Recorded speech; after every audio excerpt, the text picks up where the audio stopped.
All right, Parashat Tetzaveh. Fascinating. The Parashat starts with the words Ve'ata Tetzaveh b'nei Yisrael, and you should commend the people, the nation of Israel. Vayikchu elecha shemen zayit zach katit lamor, and they should take for you, let's call it virgin, cold-pressed virgin olive oil. For what? For the candelabra, for the menorah, le'alot ner tamid, to bring about an eternal light. And that is them, of course, we know what we call lehadlik ta menorah, lighting the candelabra in Bet HaMikdash and so on. So the Medrash tells us that when Aaron HaKohen saw the heads of the tribes bringing the Nesiim, each one brings his own korban. When they were inaugurating the Mishkan, he became a little, shvach hamaiseh, he was a little upset. So immediately HaKadosh Baruch Hu told him, he says, Legdula mizot ata metukan. Don't worry, there's something greater for you, waiting over there. Just wait a little bit. In other words, your part is greater than their parts. Why? Because the korbanot, bringing the sacrifices, only when Bet HaMikdash is in existence. However, your part is tamid, is forever. So, and of course, the word le'olam always shows us there's something eternal forever. Ner tamid le'olam is going to be forever. And also leha'alot ner tamid, to bring about an eternal candle, tells us of something that it's endless, it's forever. Together with that, of course, we all know that when Bet HaMikdash was destroyed, when the temple was destroyed, the menorah itself was taken away with all the other instruments of the temple, and they didn't light candles anymore. So therefore, when we say eternal light, what exactly we are talking about? What is it? In the avodah, in the part that they did of the menorah that is really eternal? And what does it tell us about our spiritual growth, our spiritual work that we have to go through? It does tell us something. So Chazal said already that Ner Chanukah that we light, the Chanukah candle that we light every single year since the time of the destruction, come to correspond against the menorah. And in a way, there's really somewhat of a continuity in that, that menorah is lit, so every Jew lights a menorah. Symbolism, of course, this is 8 and the other one was 7, but the symbolism is there. But there is a hint here for something deeper and something much deeper than that, as the Gemara says in Masechet Chagigah. And I'm quoting, it says, Or shebara Kadosh Baruch Hu beyom rishon, the light in which God had created on the first day, Adam tzofeh umebit bo misof ha'olam ve'ad sofo. If a person will be able to contemplate, to connect to this light, you could see from the beginning of creation until the end of it, from one side of the universe until the other side of the universe. And since kevan she'istakel HaKadosh Baruch Hu she'eino kedai lishtamesh bo rashaim, since HaKadosh Baruch Hu saw that it's really inappropriate and it's not right for the wicked people to use it or to look into it, Amad ugenazol etzadikim la'atid lavo. He took it and he hid it for the righteous people, for the world to come. That is what we call ha'or ganuz, the hidden light, the divine light that the Ari writes in Sefer Etz Chaim. He writes, Betchila, in the beginning, haya or ein sof pashut memale kol hametziut. At the beginning, is this battery on? At the beginning, the light of that light was filled up everything, filled up the whole universe, filled up all the whole creation. And now this light, he writes, this light is not from the sun and the stars that were created on the fourth day. That's a different light. That's a light that was created on the first day. And it says, that is the light in which we talked about in the prophecy in Yeshayahu, Isaiah 60. It says the following, it says, "Lo yeh lecha od hashemesh leor yomam ulenoga hayareach lo yair lach." The light of you would not have a need anymore for the light of the sun or the light of the moon. V'haya lecha Hashem leor olam, and HaKadosh Baruch Hu would be your eternal light, not those lights.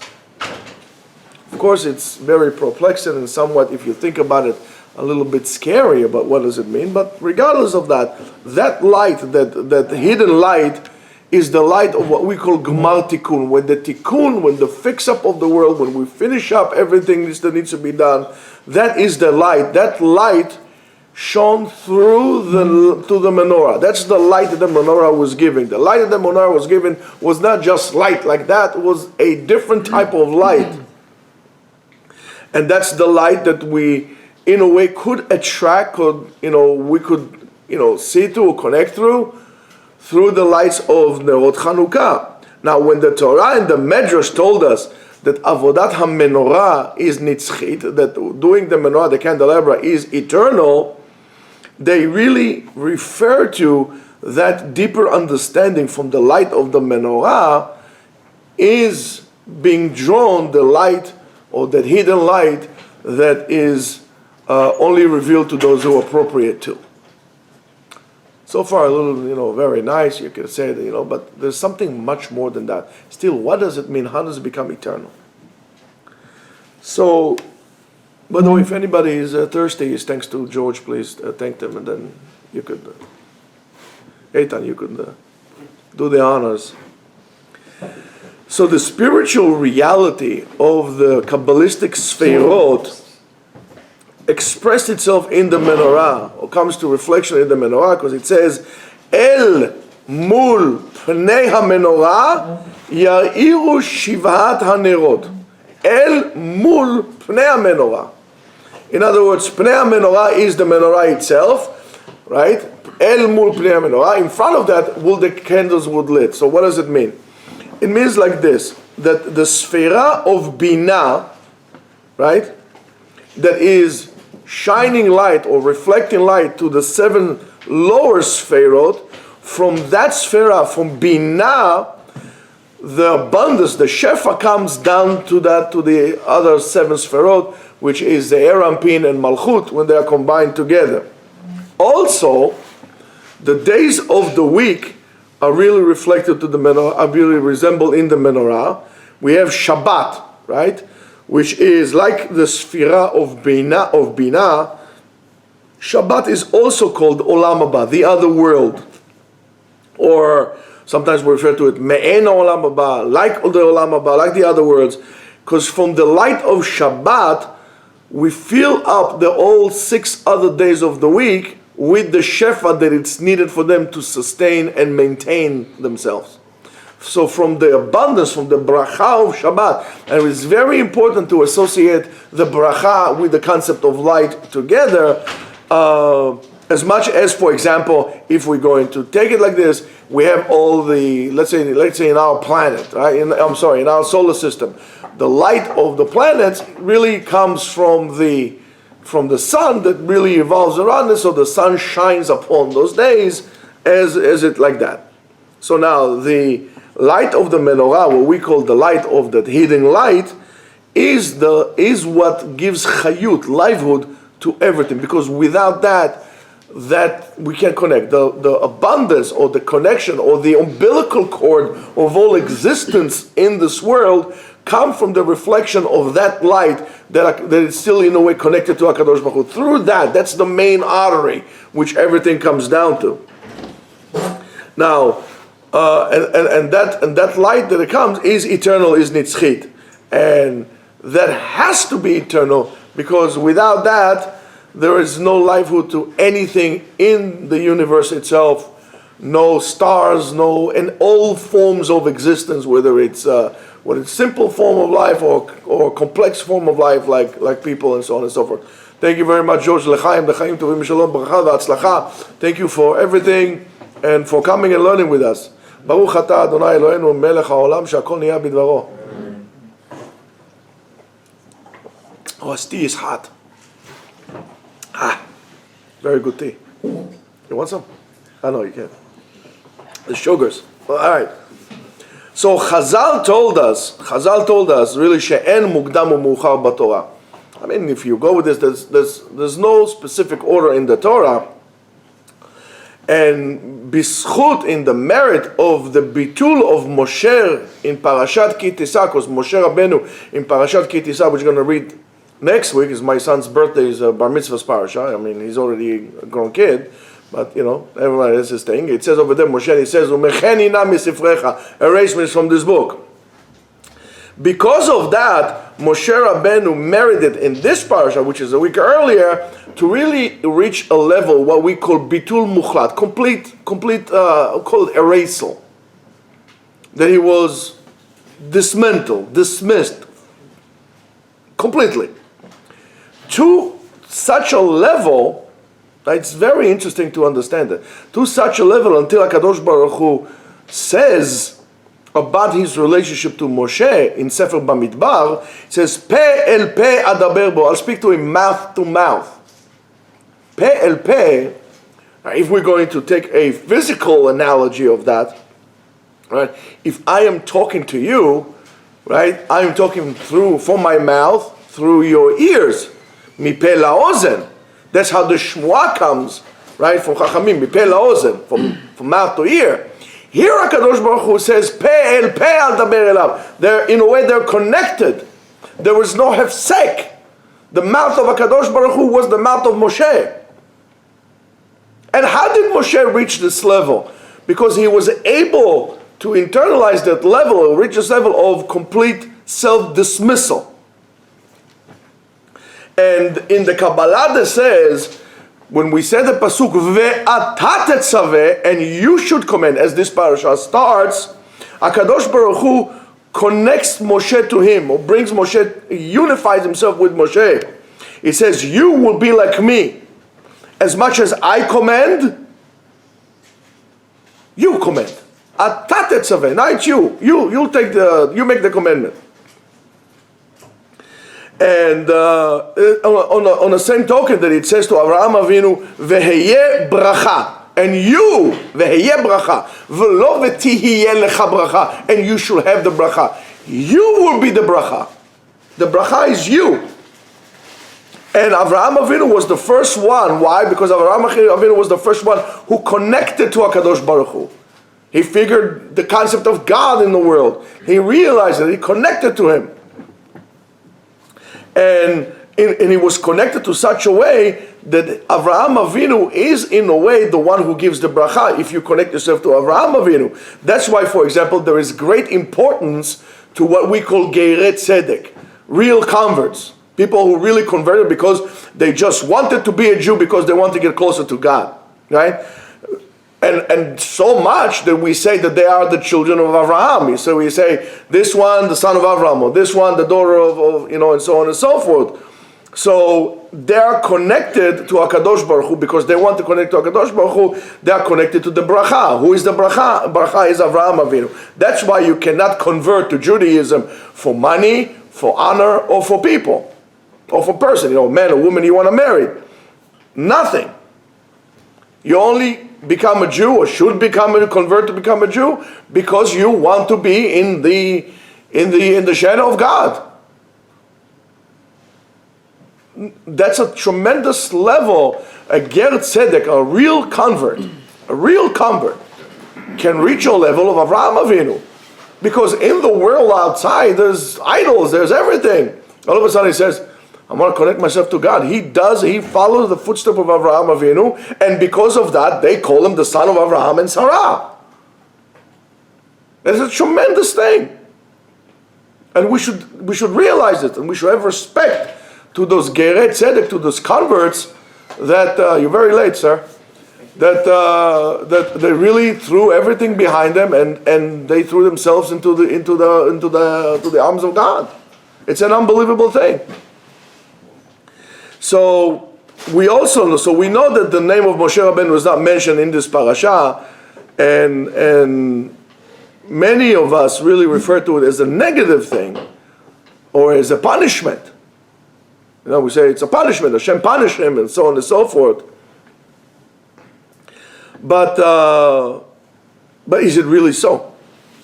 Is it really so? So in the beginning of the parasha, right, when we says Ve'ata Tetzaveh, that parasha shows us a tremendous dvekut, attachment to HaKadosh Baruch Hu. We always think negative, but we missed with that because we already come predetermined. We never just sit down and observe the parasha and try to internalize. This parasha, by the fact that Moshe, it's like maybe the ultimate Zen. By the fact that Moshe Rabbeinu is not mentioned, him shows you how great Moshe Rabbeinu was.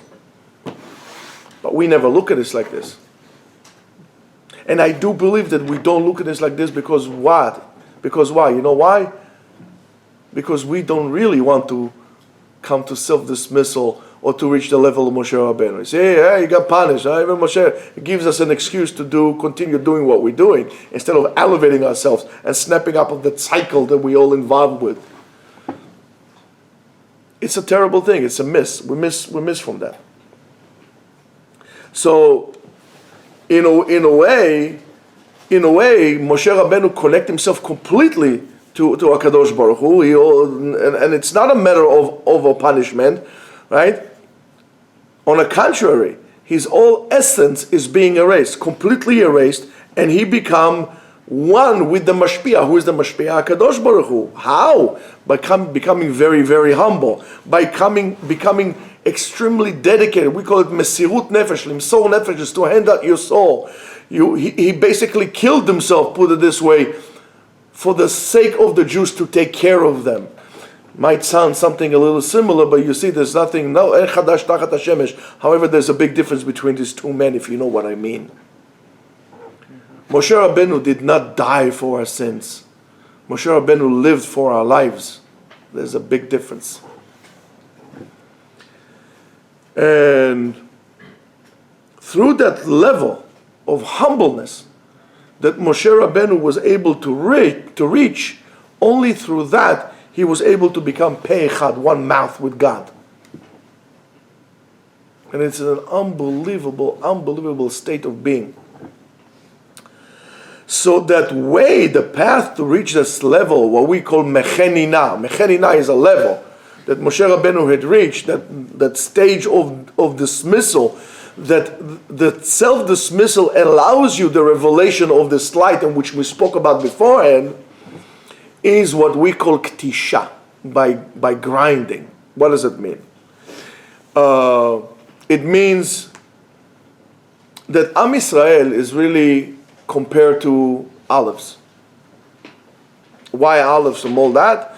Because it says in Sefer Yirmiyahu, to those of you who don't know who Yirmiyahu is Jeremiah, not Geronimo, Jeremiah 11, Tetzaveh. Tetzaveh is what? What's Tetzaveh? 16. Last time I counted. It says, Zait Ra'anan, Yefe Pri Toar. A fresh, stop knocking the table. A fresh olive, Ra'anan, fresh olive, Yafeh, which is nice. Pri Toar is a beautiful fruit. Kara Hashem Shimcha. That's what God had called you, Am Yisrael. A beautiful olive. Says the Nitivot Shalom, Zait hu apri hayachid, is the only fruit that milvad etzem mitziut apri, that besides the actual existence of the pri, and has a special hidden power to it. Why is that? Because after you grind the olive and you smash the olive and you make it into a mash, you put it into this grinding stones, after that, all of a sudden, you have by the beating of it, you're getting up a new koach, a new force, and that's the koach ha'or ha'meir ha'atzur betocho, is the ability to shine a light that is hidden inside of it. In other words, when you take the olive and you grind it, and the more you grind it, the more oil you extract for that. Only through that grinding, the oil would be able to lit, and besides making your salad good and lowering your cholesterol, it makes perfect light. If you light Shabbat candles with olive oil, it's a beautiful flame. It doesn't make smoke. It's a beautiful flame, clean, steady, beautiful sight. and that is that the light of this, the ability of this light is bekocho leha'alot ner, is to be able to make the fire ad sheteh shal'evet olam me'aleh, until the point that the flame is going to go by itself, when it's like the wick sucks the oil, and it has this power to ignite. If you try to ignite other oils that don't work so well, olive oil is the best for that. So it says, Inyan zeh, says the Netivot Shalom, eino b'shum pri acher. I want to see you please take an apple and time to grind an apple, and after you grind it, you have such a tremendous thing like making light out of it. No other fruit has it. Don't tell me avocado. So you're thinking, right? No? Okay. Now, so is the Jew. Yesh lo chelek ne'elam. He has a hidden part inside of him, and what we call chelek eloah mimal. It's a divine part inside of him. And the more you beat it, and the more you grind it, so is the light will go up, and the light of the Jew comes and shines up from where? From that part. From the chelek eloah mimal, that is the light, the divine light, the neshama, the Jewish neshama that exists inside of you, that keeps you the koach to go. And it's very hard to say lucky about it, but I saw it in people after the Holocaust, and I saw this with them, with the will to live like I don't know if any other nation in the world could have done this besides the Jews. Unfortunately, we had to go through it. But it was just unbelievable. And that's why they say, Ma'im rabbim enam yecholim lechabot ot ha'ava. That love that the Jew has to HaKadosh Baruch Hu, to Ribono Shel Olam. You take all the water in the world, you can put up the fire. That fire is always there. That the fire of a Jew to Ribono Shel Olam. And where does it come from? From that part that could never be corrupted inside his neshama, inside of it. And this is why the neshama keeps on lighting all the time, and so on and so forth. Now, that kdisha v'chibut, that grinding and pressing, cause what we call bitul hachelek hachitzoni shel hayehudi, to dismantle the Jew from his externalism and to bring about his spirituality, to bring his spirit out. In other words, bringing the light from the olive itself. That light of the Jew, as we can see today, lights from one side of the world to another, and we're talking about the advancement of Jews throughout history, and unfortunately, Rabotai, it hasn't been acknowledged enough, if at all, the contribution of the Jews to humanity. And the more I look into things like that, even in the Middle Ages and throughout history, it is unbelievable. However, it's very easy to hate the Jews. And we'll see why, because they also have to do with this week's parasha. A ger tzedek, a convert, that goes to the mikveh, when he comes out, the mikveh is like a spiritual womb. When he comes out, he's like born. That birth, upon his rising up from the mikveh, he gets a different neshama into him that would change his whole entity. Of course, the ability of this neshama to come from a high source will be determined on the intent of that person to convert when he comes up from the mikveh. If his intent was mamash l'shem shamayim, for the sake of heavens, as they say, he can get a neshama from an extremely high source, extremely high place, as we saw in our own Jewish history. Shmaya and Avtalion were gerim. Rabbi Akiva was the son of converts. But it all depends on your intent. That's how you draw the neshama down. Now, and that comes from the koach of Moshe Rabbeinu, as we say, Lo'otzi yakar mizolel. In other words, to be able to draw those precious neshamot from the confusion and from the chaos that is all around us in this world. That's the ability of the Jew to come in and to do what we call lekadesh shem shamayim, to sanctify the name of HaKadosh Baruch Hu. How do we do that? Al yedei birur hanitzotot. Knowing and separating. Again, you cannot separate until you know. Separating and knowing what's good and what's bad. It's instructing the people, and not for nothing, the Jews, their title is Or Lagoim. On a national level, right? The job of the Jews is to be the light of the Goyim. How could the Jew be the light of the Goyim? Very simple. Going back to your Aleph, by the hardship that we go, we show the people, we should show the people Emunah. That's why it is horrible when Jews stop observing the laws of God and the laws of the Torah. You can show an example of Emunah, that there is God to this world. We are the witnesses, not some J witnesses in J Avenue.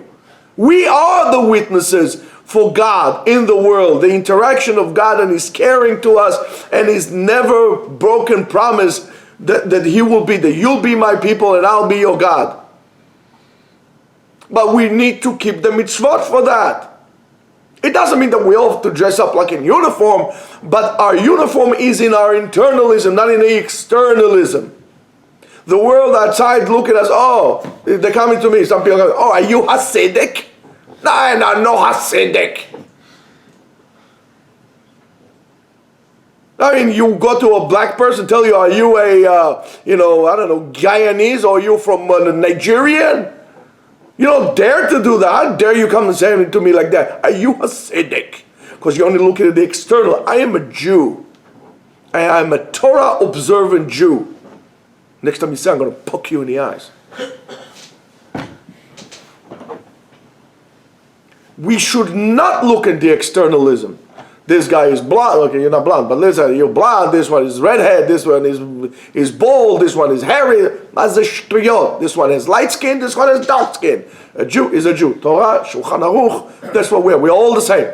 Internal is what's important, not external. We should be the light of the people. We should show people that we don't discriminate. How can you come and tell people don't discriminate between races and colors when we discriminate between our own people? How is this right?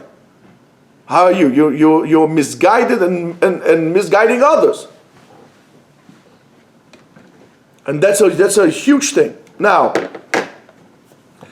and the way we do the Birur HaNitzotzot is al yedei ma'aseh, by action. In other words, en yeush etzel Hashem. You can never give up and say, oh, give up, I'm this, it's not for me, I'm out of this, and so on and so forth.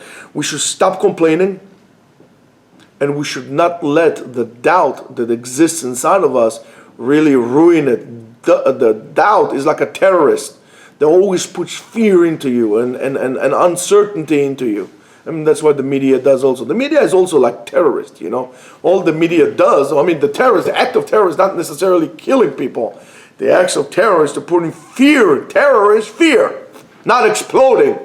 Yeah, you bring fear to people by exploding bombs, but really terrorizing people and putting the fear in them. No, the media is also a bunch of terrorists because they always put fear into the people. They don't bring hope to people, they bring fear into people. Maybe we should not negotiate with terrorists, If you know what I mean. Right, Junior? 100%. I don't need your approval, but thank you. Anyway, so we have to do what we do besimcha. We have to do what we do mamash besimcha. We have to do things with joy. And we have to do things what we call b'mesirut nefesh, with complete dedication. Now let me just wet my throat. This tea has gotten cold already. Ari, you want some tea? He brought us very good tea. Imported tea, very good. Thank you. Now, it says in Sefer Divrei Hayamim, Chronicles A, chapter, anybody wants to turn to 22. It says, Vayomer David leShlomo, and David told Shlomo, Bni, ani haye im levavi livnot bet Hashem, bayit laHashem, Hashem Elokai. He told him, I wanted to really build, my heart wanted to build a house for God. Vehi alai devar Hashem le'emor, and God told me, Dam larov shafachta, you spilled a lot of blood, u'milchomot gdolot asita, and you made great wars. Lo tivne bait lishmi. You should not build a house for my name. Ki damim rabim shafachta arza lefanai. Because you spilled a lot of blood in front of me. It's very simple, right? Why did David not build the temple? However, the Radak says to us that something like this we did not see anywhere else in the Bible. Why? Because HaKadosh Baruch Hu told David, not in Divrei Yamim, Perek, Divrei Yamim Chronicles A, Perek 17, and not in other, in parallel chapters in Sefer Shmuel, he didn't say that. So it seems like David, according to the Radak, was the one who tried to look for a reason why God did not allow him to build the temple. And that is the reason in which David HaMelech himself came up. That because God did not say it to him. So that's the reason that he came about. Without getting too much into that, I don't want to get too sidetracked, but we have to really indicate and notice that the whole request of David building the house or building the temple was in a way, in a very, or relatively speaking, in the very early stages in his being. That's what he wanted to do. Much more before most of the world, or the wars and the struggles in which he had to handle. Among some of the other explanations in which the Radak brings, there is one which I think is fantastic. Fantastic. And something that really has to do with Moshe Rabbeinu in a way. It really, in our collective memory, it really is somewhat engraved that David spilled a lot of blood. Right? And that's how most of us portray David HaMelech. And what? You want to tell me David HaMelech, Chas v'Shalom, God forbid, was a murderer? Nah. Impossible. And even if so, you want to tell me that the only punishment that he deserved in such a state is not to build Beit HaMikdash? The Radak is looking for something else, something that would make much more sense. And in a way, an opposing opinion, the Psikta Rabbati, and also which is brought by Don Yitzchak Abravanel, and it's not a Barbanel, it's not a Barbanel, and don't tell me it's a Barbanel, because I'm a Spanish Jew and it's a Bravanel. Okay, get used to it. Say, Abravanel. That's it, Adawa. Right? It says no. Chayecha, kol hadamim sheshafachta lefanai. All the God telling David, all the blood in which you spilled in front of me, katzvi v'chayal. It was like a deer. And it says, Shene'emar ala ares tishpachenu kamayim. You should pour this blood like water on the ground. It says in Sefer Dvarim, Yud Bet Tetzaveh. And in a way the Psikta said, you did not have any appropriate military preparations. You were taken from the shepherds. You were taken over there. You are a shepherd. You were taken from that you're thrown into the war. You didn't have any preparation. But your dedication, your Mesirut Nefesh on Am Yisrael was so great that if you would build the Beit HaMikdash, he would be submerged with so much holiness and dedication that it could never be destroyed. Just opposite of what most of us were told all the time. And I cannot let others to happen because God knows what's going to happen, and I would put my anger on stones and on wood that the house is built, and not on Am Yisrael, because the Beit HaMikdash will be the excess of my anger. So instead of smacking the Jews, I'll smack the Beit HaMikdash. But if you build it in such a way, God forbid, we'll have a situation that the ones who are going to carry the burden is going to be the Jews, not the temple. In other words, the temple was there, but there are not going to be Jews around. And that cannot happen. That's why you're not going to build it for me. And of course, this is a Dat Yachid, and most of the Mefarshim really say it's much more negative attitude to that. However, I'm going to tell you something. There's a tremendous lesson of what we call Mesirut Nefesh, a dedication for Am Yisrael. And that dedication brings you to closeness to God, and together with that, eternal. How much you willing to dedicate from yourself to the benefit of Am Yisrael.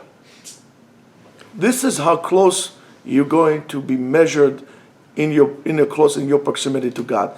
Not by how long your beard is, not by how big your coat is, not by how much you machmir and making people's life difficult, and how big of a rabbi you are, or how fat of a rabbi you are. None of those things. Not on your ability to speak, and not on anything else. Your closeness to Ribbono Shel Olam, your closeness to God would be determined by how much are you willing to do for His people. You connect yourself to God, the closer you get to God, the more you would be remembered, the more eternal you would be. Until maybe you reach a level like Moshe and Aaron, Why not? You tell me it's impossible. The Rambam told you it's possible. Are you willing to do anything? Are you willing to get over your comfort zone and actually do something? And this is exactly what we see in Parashat Zachor, which you also read in this parasha. Amalek comes to attack Am Yisrael. The Am Yisrael did not do anything to it. To Amalek. They didn't do anything. In other words, we see here a case of pure, and maybe the first case ever of pure anti-Semitism. We don't do anything to you, you just hate us. Why? For a Jew. One time I told you this, without getting into details and more information, I had this conversation with this college professor. He told me, listen, I hate Jews. I said, why do you hate Jews? He said, I'm an anti-Semite, I just hate Jews. It's part of my culture. For no reason. Pashut kacha. This is Amalek. Amalek hated the Jews, came to do war with the Jews for absolutely no reason. So Chazal compares Am Yisrael to a boiling bath, or a bubbling bath. And Amalek was willing to burn himself into this bubbling bath, as long as he doesn't care, as long as he can cool Israel from their love to God. He doesn't care that he's going to get burned. In other words, he's willing to commit suicide just to hurt the Jews. This is a horrible midah. So, we have a war now, right? Amalek are coming. The Jews are a bunch of runaway slaves, or whatever you call it, ex-slaves. Now you would think he will take all those biggest guys and so on and so forth. What HaKadosh Baruch Hu sends for the war? HaKadosh Baruch Hu sends over there, who? Yoshua. And not the Yoshua who didn't come today, the other Yoshua. Yoshua bin Nun. That little boy, what we say, Shelo Yamush Mitoch HaOel, in Sefer Shmot, Exodus, movement of God people, right? In Perek Lamed Gimel, it says over there, Ve'aish ve'oto nar Yoshua lo yamish mitoch ha'oel. In other words, he's Talmud. Moshe Rabbeinu's Talmud. And he commands him, he says, choose us people and go fight with Amalek. Yoshua goes to the war, and Moshe prays for him, and prays for the success of his forces all day long, until Vayichlash Yoshua et Amalek ve'et amo lefi charev. And then Yoshua overcame him. Listen, Amalek were a bunch of fighters, they were thugs. They knew how to fight. This Yeshiva Bachor goes and wins them. And again, who we should send to a war? We should send those zlobs, those big Cossacks looking good, Jews good like this, they were lifting stones all day long. The strong guys. So they're sending the guy who was always in Bet Medrash learning. Why? Because that Yoshua that really was the Talmud of Moshe Rabbeinu, he was his student.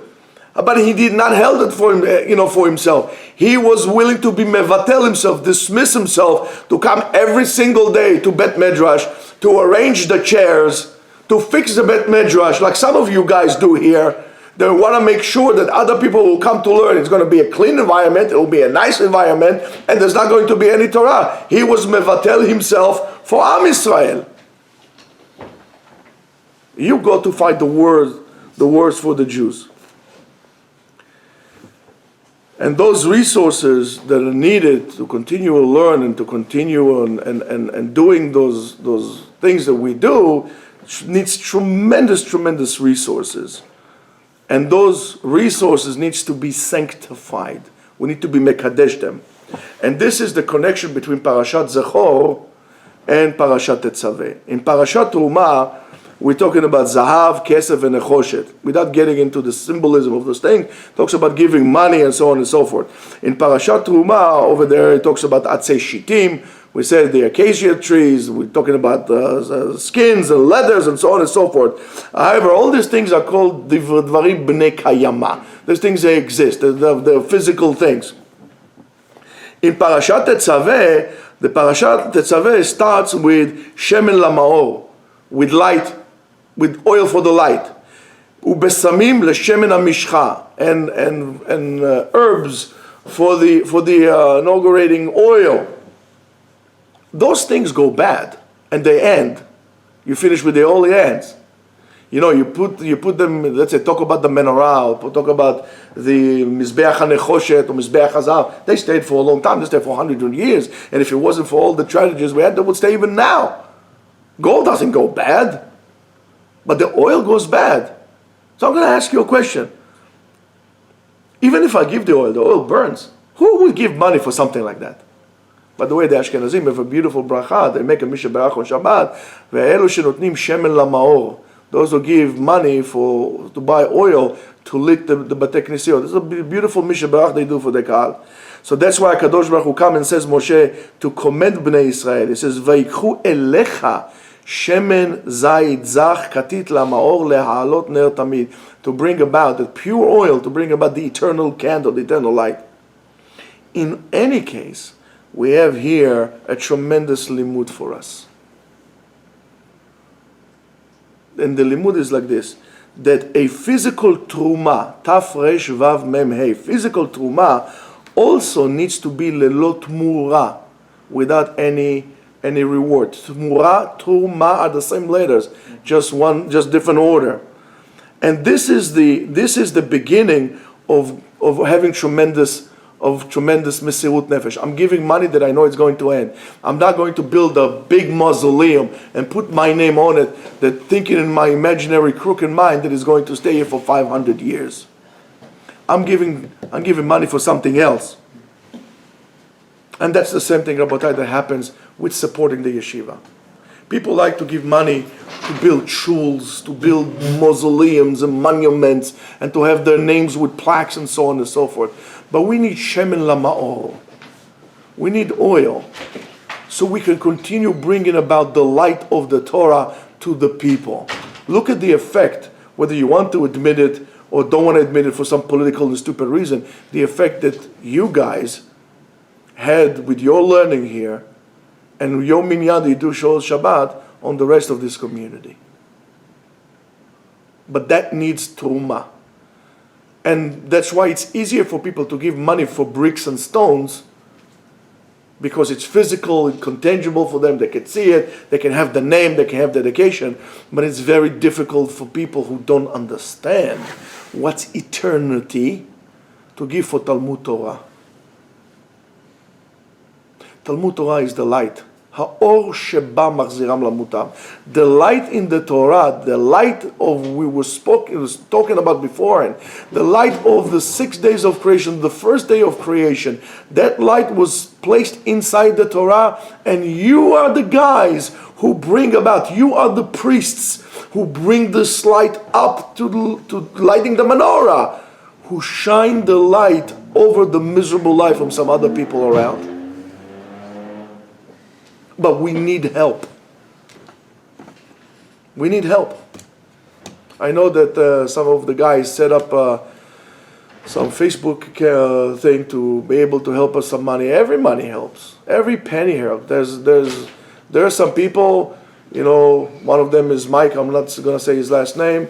That send us tremendous every month. Sometimes more than that. Sends us a few $100 here, a few $100 there. I never even met the guy.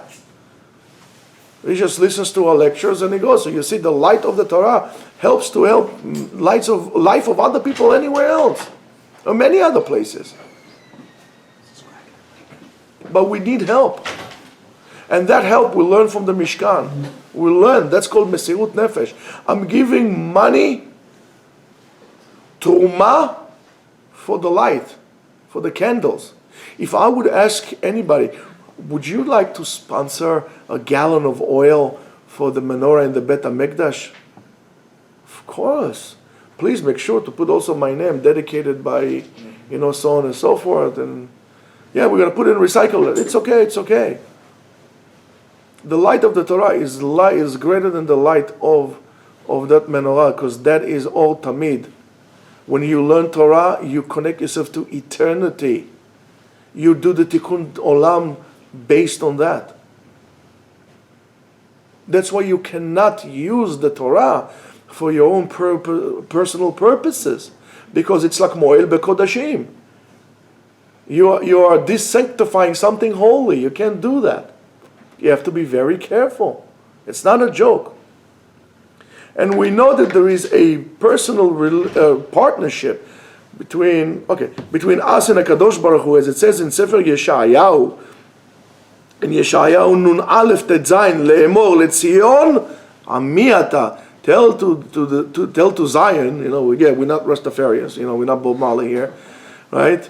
Tell Zion, you are my people. You are my people. But I'm going to ask you a question. We learned last week, or a few weeks ago, it says, Vasuli Mishkan v'shachanti betocham.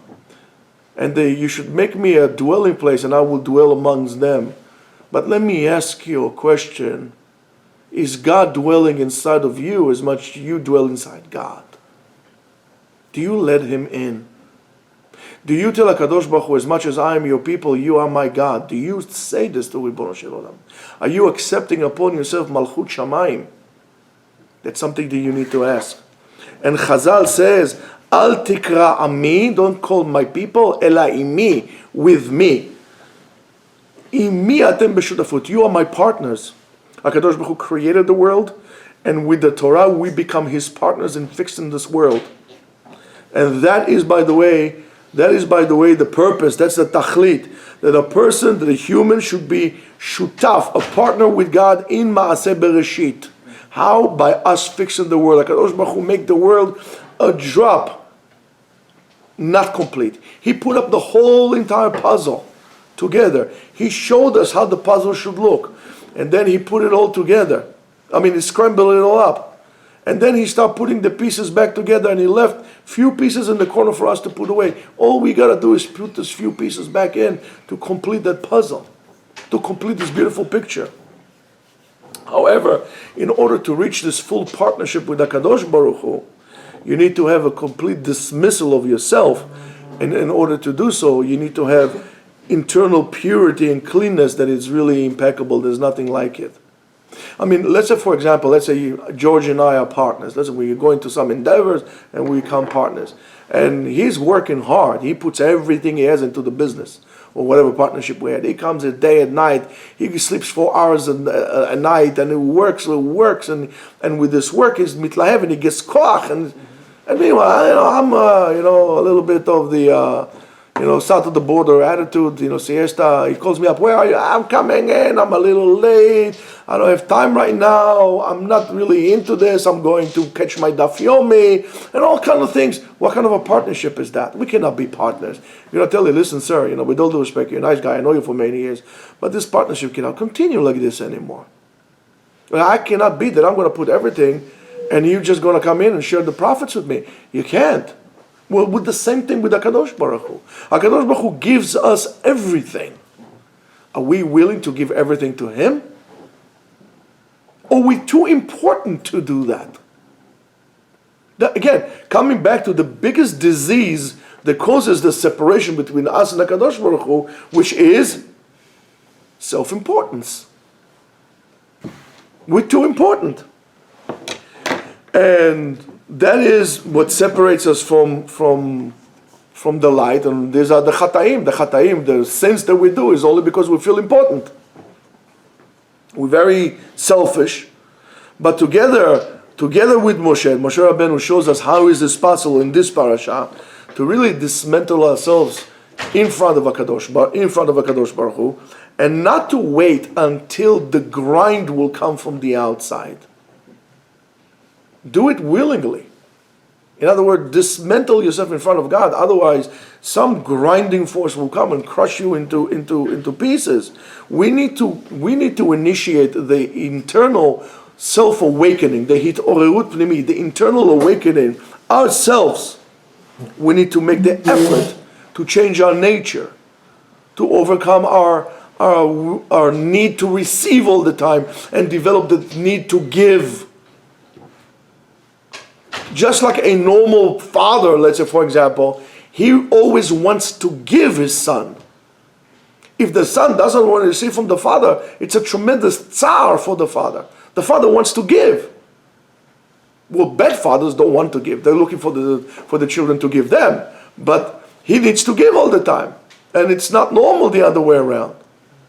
HaKadosh Baruch Hu wants to give. We need to be able to want to give. We need to look for opportunities to give from ourselves, whatever gift God is giving us. Each and every one of us to its own. And that is what Chazal said to us, Kol ha'omed lisrof nami kesaruf. In Masechet Menachot it says, just like Yitzchak Avinu. Yitzchak Avinu came, he wanted to say, he said, listen, I need to be the korban, let me be the korban. He said, I'm willing to, I don't care. That's what it is.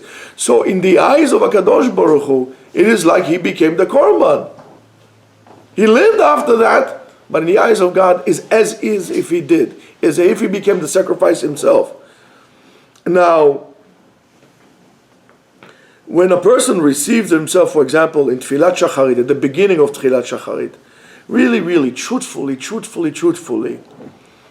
what we call Ahavat HaBriot. I be'emet, ani ohev. You get up in the morning, nobody still bother you, you're still good, akol beseder. Mekabel upon yourself Ahavat HaBriot, and at that moment, when you're willing to make this, to receive every Jew for it is, ve'ahavta l're'echa kamocha, at that moment, you have a tremendous opportunity to really connect yourself to that light, because you really love each and every Jew like you love yourself, like you care about yourself. So that Tfilat Shacharit, that acceptance of Malchut Shamayim in Shacharit, and the Malchut, and the acceptance of Ve'afta l're'echa kamocha in Shacharit is extremely important. And that really, hopefully, that will really help us make the difference. And then again, as I said to you before, the Rambam says that every Jew, and he has it in Halachot Shuvah, every Jew can reach the level of dedication, not in prophecy. In prophecy is something that comes from above, but in his self-dismantling to the level of Moshe Rabbeinu. Everybody can do so. And that has to be bitul atzmi, to make God's wishes my wishes. Then also our conduct, our internal, our personal conduct will be based on the model which Moshe Rabbeinu had given us, and that's called leadership, and that's called leadership of light, manigut shel or, lo manigut shel choshech, leadership of hope, of real hope, of where we know where we're going, and we know what we're here for, the light of Hashem. Shabbat Shalom. Question.